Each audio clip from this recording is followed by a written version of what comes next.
A man once brought me a jar of beetles he had picked off his own apple trees by hand, genuinely proud of himself for catching so many in one single evening of work.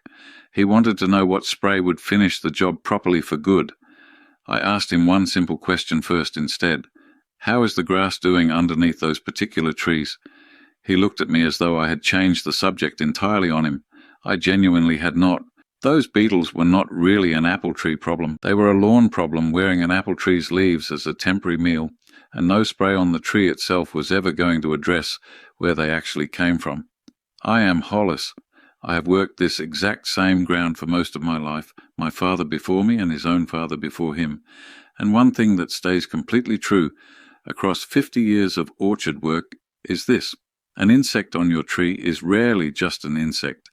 It is usually a message about something happening underneath, and the tree is simply where you finally noticed it. Here is the mechanism behind why this works. Every pest has a life cycle, and most of that cycle depends on very specific conditions: soil moisture, compaction, nitrogen levels, the presence of exposed wounds, weakened growth. A healthy, properly managed orchard is genuinely less hospitable to most pests, not because nothing ever lands on it, but because the underlying conditions those pests actually need to thrive simply are not there in the first place.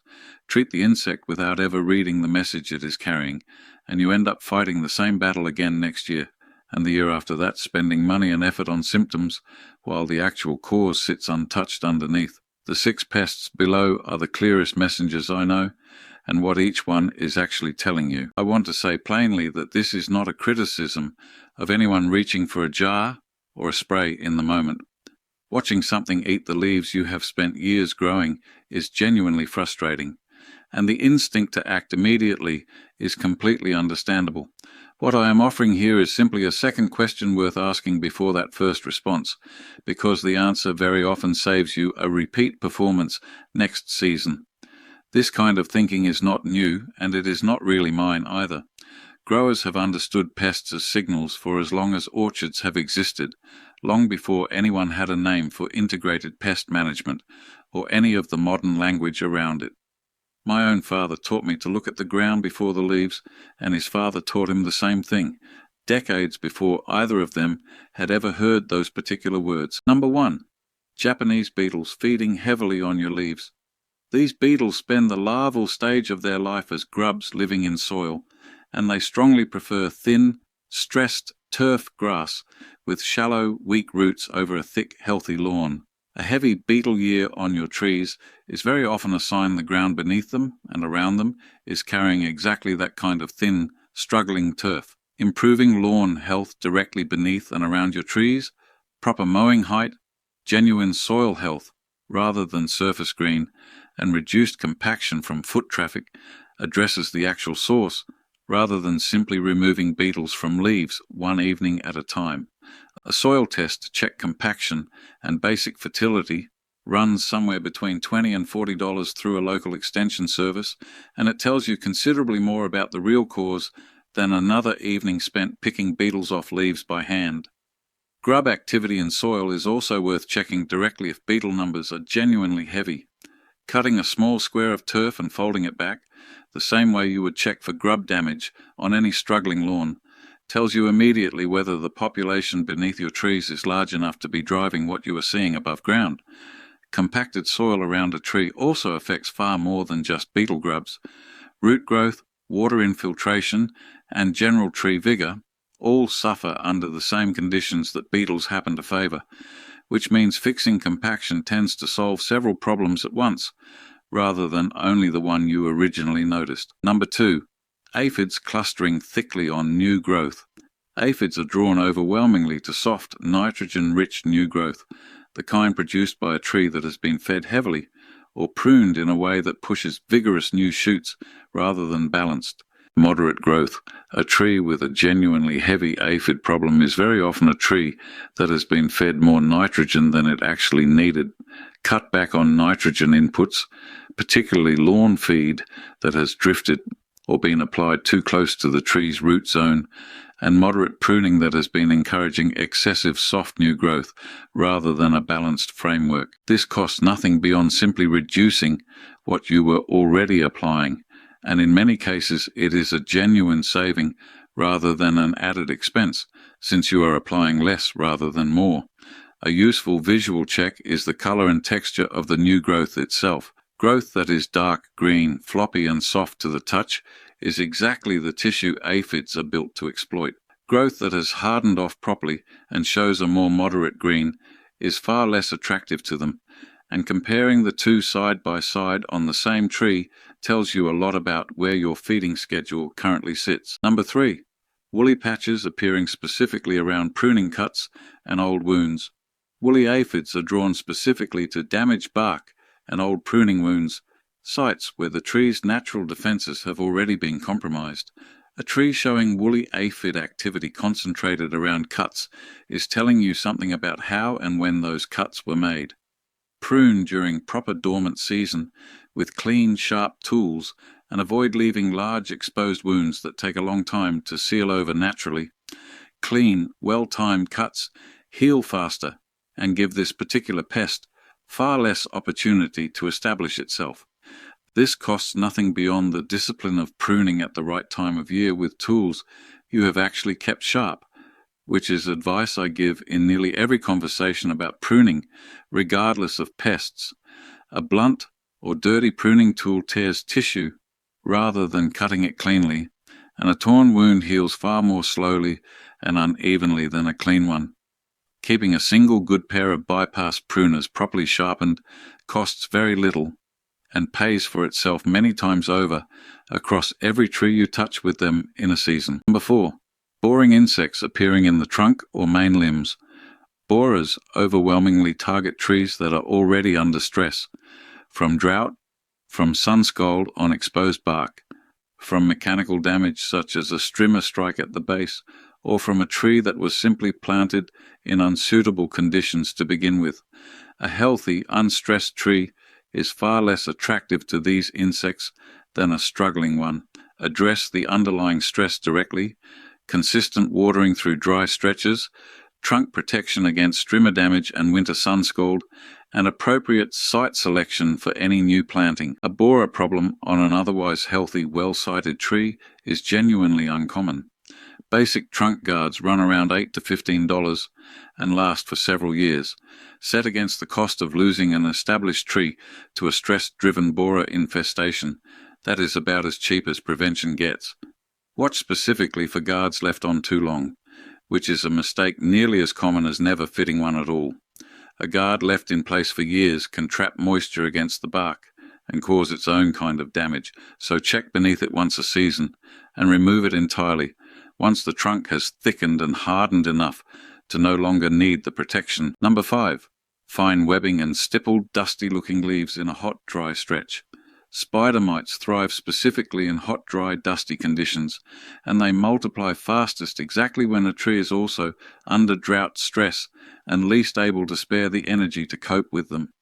A mite outbreak during a dry summer is often as much a message about watering as it is about the mites themselves. Deep, consistent watering during dry stretches and reducing dust around the tree where practical both address the conditions mites actually need to multiply so quickly in the first place. This costs only the price of the water itself, which you are very likely already applying to some degree during a dry summer regardless.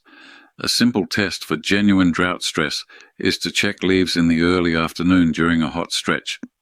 Slight curling or a duller color at that specific time of day, even if leaves look normal again by evening, is often the earliest visible sign that watering needs attention before mites ever become a visible problem of their own. Number 6. Codling moth pressure, building steadily year over year.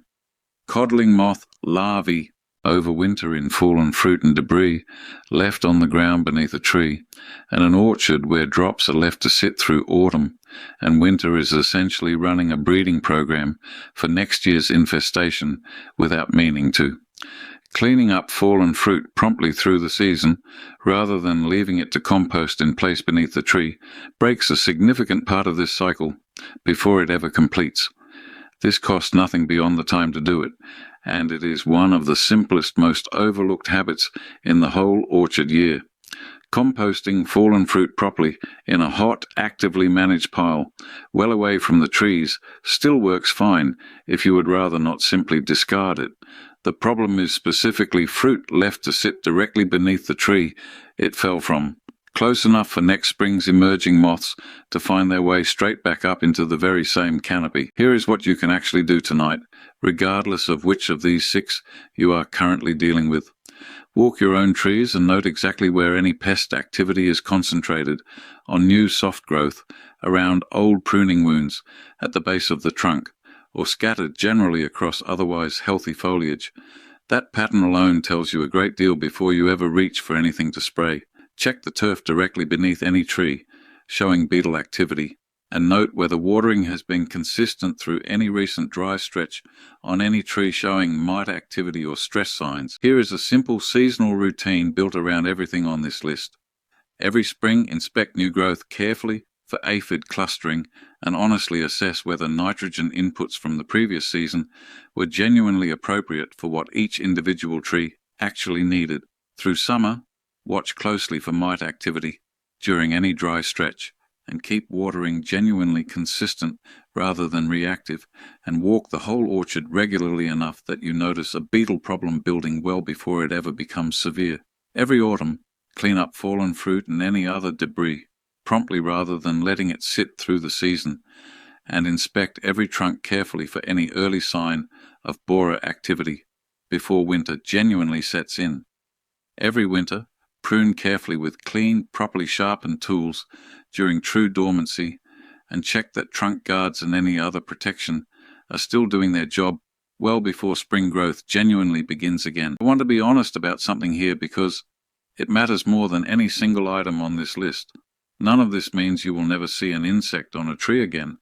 A completely pest-free orchard is not a realistic goal, and chasing one usually costs more in time and in money than it is ever worth. The goal is reading what is actually being said and fixing the condition underneath, rather than fighting the same symptom year after year. It also helps to know the difference between a background level of activity and a genuine outbreak worth acting on immediately. A handful of aphids on one shoot or a few beetles on one branch is simply part of a living orchard and rarely worth any response at all beyond noting it. Activity that is spreading week over week or covering a large portion of a tree rather than a single spot is the pattern that actually warrants the deeper look this list describes. A healthy orchard also carries its own natural defense that has nothing to do with anything you spray or apply directly. Ladybirds, lacewings, and a whole range of ground beetles feed on aphids and other soft-bodied pests, and an orchard with genuine plant diversity nearby. Flowering herbs, a strip of unmown ground, a few native shrubs left alone at the margins, supports far more of these natural predators than a tidy, uniform lawn running right up to every trunk. I keep a rough patch of clover and wildflower at the edge of my own ground for exactly this reason, and it has done more for my aphid numbers over the years than anything I have ever bought in a bottle. It costs nothing beyond simply not mowing that strip as often as the rest of the lawn, which if anything saves time rather than costing it. I have put together a complete orchard health guide covering soil testing, seasonal pruning timing, and a full pest identification chart matched to the underlying cause behind each one. It is linked below if you want the fuller version of everything covered here today. That chart also covers a handful of pests I have not had space for in this video, including scale insects and a few of the leaf mining moths, since the same underlying principle applies to nearly everything you will ever find on a fruit tree. Almost every pest is pointing somewhere specific if you take the time to ask where, rather than reaching straight for a response before the question has even been asked. None of it replaces a proper local extension service for a serious or genuinely unfamiliar infestation. It is simply the diagnostic groundwork every orchard genuinely benefits from, laid out properly in one place, instead of scattered across a dozen different sources over the years. So this week, do the one thing that actually starts fixing this. Walk your trees and note exactly where any pest activity is concentrated. Check the turf beneath any tree showing beetle damage, and clean up any fallen fruit that has been sitting since last season. That man with the jar of beetles came back the following spring and told me his lawn work had done more for those apple trees than the spray ever had. The beetles were still there, fewer of them, but they were never really the problem to begin with. Every single pest on this list is carrying a message. Learn to read it, and the tree does most of the rest of the work on its own. 50 years working this same stretch of ground has taught me plainly that the orchards which genuinely struggle year after year are almost never the ones carrying the most pests at any given time. They are the ones where every pest gets treated as a fresh, unrelated emergency, with nobody ever stepping back to notice that the same handful of problems keep returning to the same handful of trees in the same weakened corners of the same soil, every single season without fail. Keeping a simple written note through the year, just a line or two, whenever you notice something building on a particular tree, turns that pattern into something you can actually see, rather than something you only vaguely sense after several seasons have already gone by. Most of the growers I know who genuinely struggle with pests are not short on effort. They are short on that one simple habit of writing it down and looking back at it a year later.